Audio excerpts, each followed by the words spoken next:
আজকে আমার ভিডিওটা সো কল্ড পশ আপার জন্য, ঠিক আছে? ইদানিং অনলাইনে দেখতেছি একজন পশ আফা আছে, ঠিক আছে, যে অনেক বড় লোক। সে আমাদের কথা বলে আমরা হচ্ছে ভাত খাইতে ভাত পাই না। হ্যাঁ, আমরা অনেক গরিব এখন, ঠিক আছে? আমি ভাত খাইতে ভাত পাই না, আমি গাড়ি বিক্রি করছি, আমি ফোন বিক্রি করছি, সব কিছুই না আমার টাকার।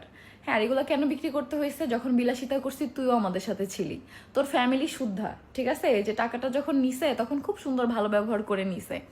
এখন কি বলতেছে যে ভাত খাইতে ভাত পাই না? আমরা তো ভাত খাইতে ভাত পাই না, আমরা গরিব।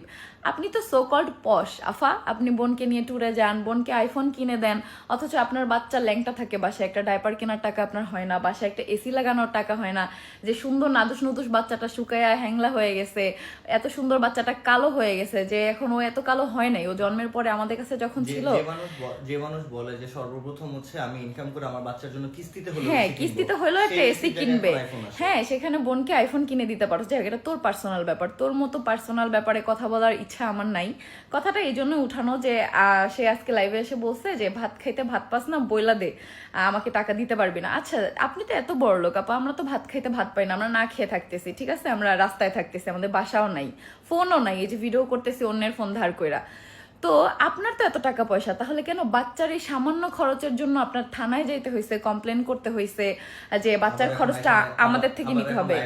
হ্যাঁ, এটার জন্য বলতেও হয়, আবার লাইভে এসে নিয়েও চাইতে হয় যে বাচ্চার খরচটা 5 তারিখ পার হয়ে গেছে, আজকে 6 তারিখ, কেন আমরা এখনো দিলাম না? কেন ভাই, এত শেষরা মানুষ কিভাবে হয়? আমরা তো এত গরিব, আমরা ভাত খাইতে পারি না। অনেক পশ। দাঁড়াও, আমরা ভাত খাইতে পারি না, আমরা সবকিছু বিক্রি করে আমরা ট্যুরে যাই, আমরা যা ইচ্ছা তাই করি, এটা আমাদের লাইফ, এটা তোর দেখার সাবজেক্ট না।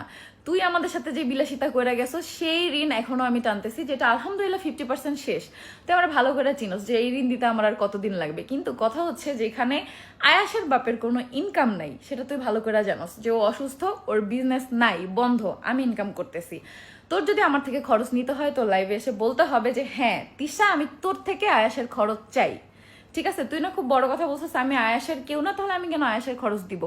কোন আদালত এটা ঠিক করে দিবে যে সৎমা হয়ে ছেলের খরচ দিতে হবে, সতীনের ছেলের খরচ দিতে হবে? যদি এটা ঠিক করে দেয় তাহলে আমি দিব, কষ্ট করে হলেও দিব। যা মোবাইল বিক্রি করে ট্যুর দিন, আরেকটা মোবাইল বিক্রি করে তোর ছেলেকে 1 বছরের খরচ আমি একসাথে দিয়ে দিব। বাট তোর সেটা বলতে হবে, আমার কাছে চাইতে হবে, কারণ তুই ভালো করে জানোস আহাদের এখন ইনকাম নাই। তুই যা কোর্টে যা মামলা দে, কোর্ট থেকে দেখুক ওর এখন আর্নিং সোর্স আছে কিনা, ও সুস্থ কিনা।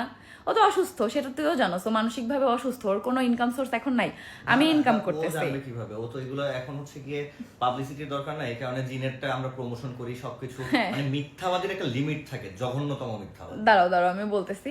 তো যেখানে আমাদের সাথে বিলাসিতা তুইও করছিস, তোর ফ্যামিলিও করছে, এখনো পর্যন্ত তুই তোর বোন আমাদের সেই ড্রেস এখনো পর